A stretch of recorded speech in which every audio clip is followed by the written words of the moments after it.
Okay, this is my business email account, and I'm going to talk to you today about an email I received. And it says here, I recently found you on YouTube sharing information about demons.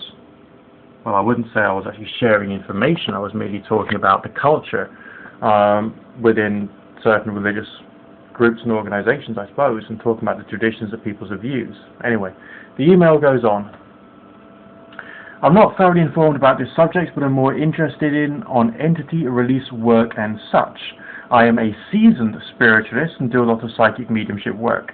The question I have for you, if you would be so kind to help me to understand better, is that I have a friend that I saw an entity attached to her heart and lung area of her physical body.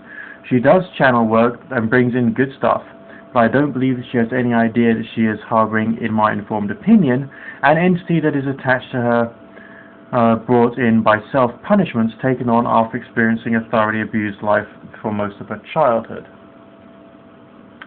The email goes on. When I see this entity with her, I don't know what to call it. It seems to be like a spiky, shadowy figure. If anyone gets too close to her in the way of love, it attacks them, and she turns into someone no one can recognize to be truly her. Fascinating stuff. The tools to work with are my gifts and hypnosis. I feel that she has to be the one to shed the light of her consciousness on it, so she can make the free will choice to rebuke it. But to where and how? I feel she has to make the choice so as not to call it or something else back into its place. I understand you're a very busy man. Yep. You are the person I'm drawn to for the help in understanding more about how I can help her. If I can help her, I appreciate the time you took to read my email and look forward to any perspective or advice you could offer me on the subject. Okay. First and foremost, please send me this kind of stuff through YouTube, not through my business email. Okay, just make sure you do that. Secondly, obviously there's a lot of information. You've got some serious concerns. The type of issues that you're talking about there seems to be the kind of things that can be best answered by someone like Barbara Ann Brennan in her books such as Hands of Light, Light Emerging, and so on and so forth. When I'm doing weird religious stuff and I'm seeing weird spiritual stuff, I can take mental notes of what I'm seeing. Yes, I don't have to ascribe hard and fast objective reality to it.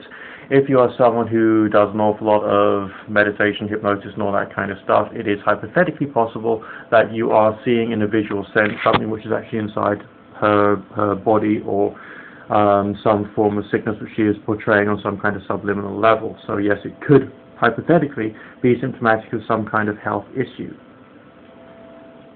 As far as getting rid of it and releasing it is concerned, we would have to see any psychological, hypnotic or spiritual healing type work as being part of the process and not the entire cure, no matter what. And if anyone says you can completely cure people as a result of anything of a supernaturalist nature, I feel that they're actually lying. My recommendation would be to do spiritual healing upon her. As far as removing this thing is concerned, I'm just going to share with you a weird experience I had. Many years ago, I learned that sage incense was often used in some cultures to allegedly remove bad energy. I was very unwell at the time and decided I would burn some sage incense. I got my little incense burner, put the charcoal block in it, set it on fire so it was red hot, and then sprinkled a lot of sage on it. Then I bathed my head and my body in the sage incense, and I could feel something being lifted off my head. And as it did so, it kind of like I could almost feel voices, so to speak, or feel words and meanings being taken away. It wasn't words, voices as in you hearing me now. It's like meanings being taken away, ideas being taken away, kind of like being removed off the top of my head and just dissolving away. So the sage incense seemed to have some kind of weird effect. Precisely what that weird effect was and how beneficial that was, I don't know. But the emotional and intellectual negativity that I was suffering from at that time in my life has not actually returned after the sage incense burning experimental experience. So when something is gone, you might as well just see it or understand it as being gone anyway, so you don't say to where, just think about getting rid of it. There's lots of techniques within tradition, such as trapping these things in crystals, of course in incense smoke, in salt water, and maybe getting your friend to have plenty of salt water baths could possibly be another way of doing it, as well as a visualization of light coming through the body and cleansing the body. Naturally, we don't know whether the actual practical healing aspect of this is psychosomatic or hypnotic, or the mind instructing parts of the body to work better to do some more healing, which would also make an awful lot of sense. But the apparent fact is that these exercises seem to have some influence.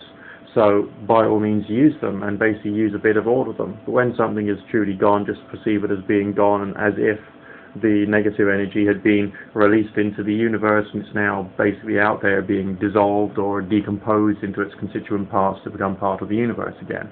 Just don't worry about it. I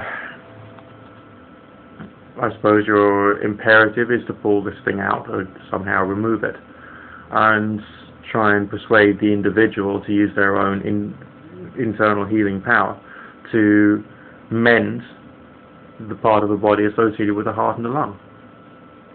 That will make some sense to me. Okay, just a few thoughts for today. Speak to you soon. Bye for now.